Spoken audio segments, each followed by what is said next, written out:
A tier list is like a rulebook. It's the do's and don'ts of character investment and team building. It's especially important in games like Wuthering Waves because it helps players allocate their astrite and resources to characters that they know are going to help them conquer the difficult content in the game, like Hologram 6 Inferno Rider and Fallacy in the Tower of Adversity.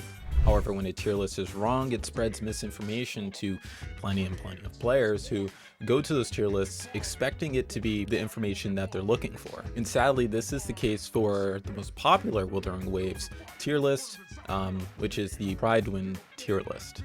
Now, I could go over the entire tier list and go over each character and why they should or should not be there, what the tier list does right and what the tier list doesn't. But for this video in particular, I want to focus on a singular character, just one character on the tier list that I feel like got misplaced. And now that character is our favorite flash-stepping hyper boy, Xiangli Yao. I was going to say Lee Hyperreal, but I caught it last second. Now, Prydwen disrespected my boy Xiangli Yao just a little bit because they put him in T0.5, which is, one step below T0, which would be the S rank on like other normal tier lists. They put him in T0.5 alongside Jian, which I feel like is really not the place that he should be because he is so much stronger than that. And to many players, they might see the tier list, see him next to GN at T0.5 and say that T0.5 is super solid and, Topi, just forget about it. But to that, I say, never. Okay, so let's talk about Yao's kit before I get into, the fun stuff, demonstration type things.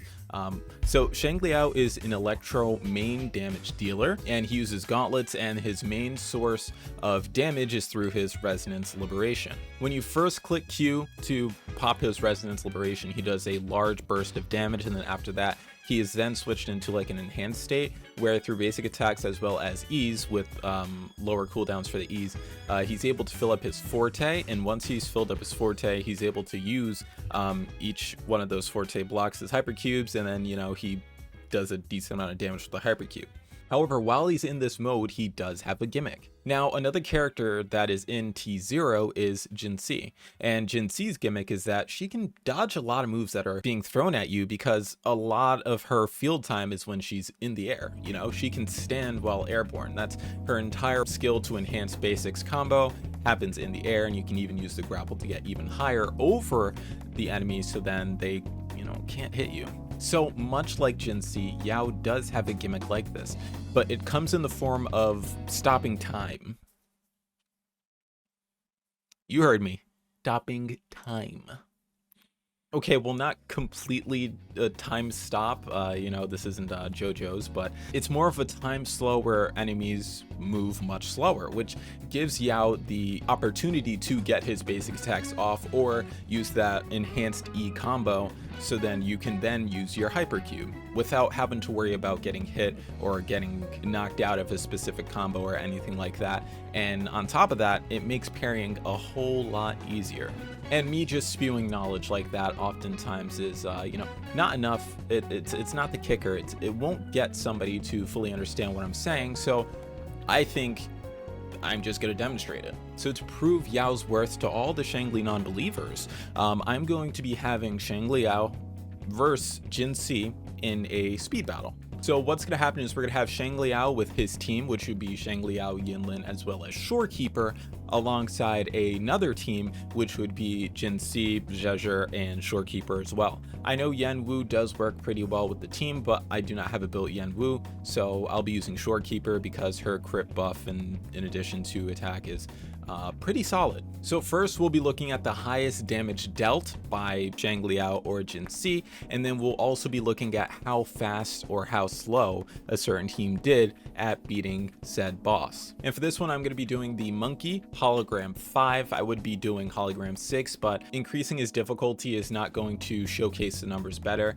So for testing purposes and trying to get this done like as fast as possible, because I'll have to do a few runs to make sure I get crits, I'm going to be doing Hologram 5 just so it's pretty easy and consistent. So strap in and get ready for the games.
feeling something. Reconfiguration. Oath from the heart. At your disposal. At your disposal. So as you guys saw in the demonstrations, there was a 10-second difference between the two. And there could be many reasons for this, for Yao not having the correct bonuses on his echoes in addition to using a 4-star weapon, and Jinhsi having, you know, decent or slightly better echoes with a 5-star weapon.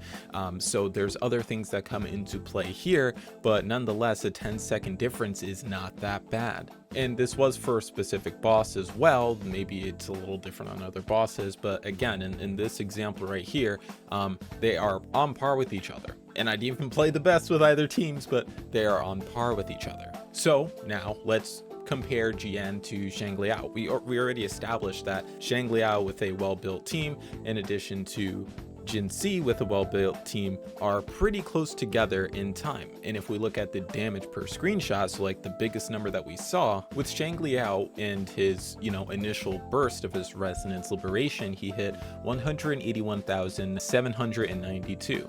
And for Jinhsi, she ended up hitting 178,107. Now, this does not mean that Jinhsi is weaker than Xiangli Yao because he hit a higher, you know, screenshot damage. That's not what it means, especially since Jinhsi did not have full forte. But what it does mean is that even with Xiangli Yao and a lower tier weapon against Jinhsi with a higher tier weapon, but, you know, a little less forte, they're on par with each other once again. So I do want to talk about Jian really quick. Jian's main gimmick is that he can parry quite easily. I believe, I don't remember where I heard this from, but I believe that Jian's move, how his, you know, Resonance Liberation works is that, think of it as a long line with a bunch of different dots on that one line. Each one of those dots counts as a singular attack, in which can connect with the boss's golden circle, which would cause a parry. So Jian is very, very good at parrying. It's you don't even have to really think about it. You just keep spamming left click, and as long as you're, you know, using it correctly, because some people can mess it up, it will parry, you know, it's super easy. Versus Xiangli Yao being able to slow down time, which one lets him do more damage and you can play a little more free and, you know, less stress on you. But in addition to that, you can also parry quite easy because things are moving slower. Then we also have to take into consideration characters that buff the specific type of damage that each character does. The only characters that work with Jian are Alto for his arrow damage bonus, and obviously the king, the one that, you know, enables Jian and Jian enables this character, is Mortefi. He directly increases heavy attack damage, which Jian's entire ult is. Those are the people that work with Jian. And Jian is heavily reliant on those characters to buff his damage. Now, on the other hand, with Xiangli Yao, he does not necessarily need that character to buff his damage, although obviously more damage does help. Characters that work well with Xiangli Yao are Qiangli, Yinlin, Tao Qi, however she's a difficult character altogether, Jianshin as well, and even Yinlin for Xiangli Yao being able to have his Resonance Liberation up faster.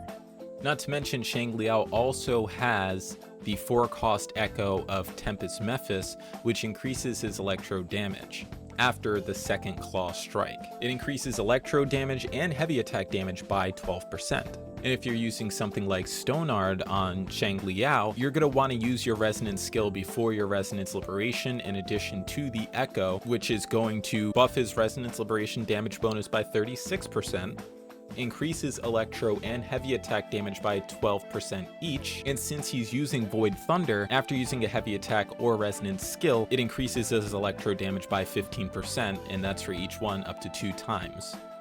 for 15 seconds. So there's a lot of buffs that you could do that feel natural for this character, and you don't need an intro skill to proc that. For Jian at least, when you have Sierra Gale and you have all 5 echoes on that same set, you're only getting that 30% arrow damage bonus when you do an intro skill, which is fine for most rotations. You will be doing that for most rotations, but that's yet another restriction on that character for him outputting his max damage. And another thing that I would like to say, which is a pretty big thing, is that if Jian leaves the field while during his Resonance Liberation, he's losing out on a lot of damage.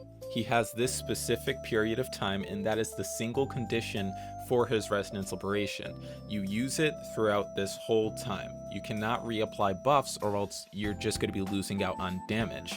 When it comes to Xiangli Yao, he has this certain amount of time in which he can, use his Resonance Liberation, but it's under 2 conditions. Either the timer runs out or you finish out the combo. So if you're using Xiangli Yao and you go for 2 of the enhanced, I believe it's called Law of Rains, you're using 2 of the Law of Rains and you have 1 left, you can switch off to Yinlin, build Yinlin up, so then you can intro skill back into Xiangli Yao, which is reapplying the Yinlin buff, and then you can pop that last Hypercube or Law of Rains, and he's going to be doing more damage, and there's no real downtime on the buffs that you can give to Xiangli Yao. Sadly, Jian suffers from this because if you were to reapply a buff, 9 times out of 10, you probably are already out of your ult, or you're just going to have to pick up for that damage that you lost, and you're kind of at a net 0 anyways. But that is pretty much why I believe that Jian is perfectly fine in T0.5, but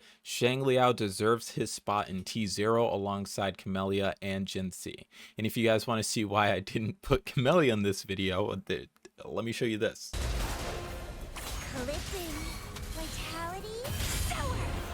It would be unfair for Jinhsi and Xiangli Yao for Camellya to participate in these games, considering the fact that she is currently at S2 and the other 2 are currently at S0. So thank you all for watching. If you want to see more content like this, please give a like and subscribe. I hope you guys enjoyed because I put a decent amount of work into this one. And yeah, I'll see you all in the next video. Topi out.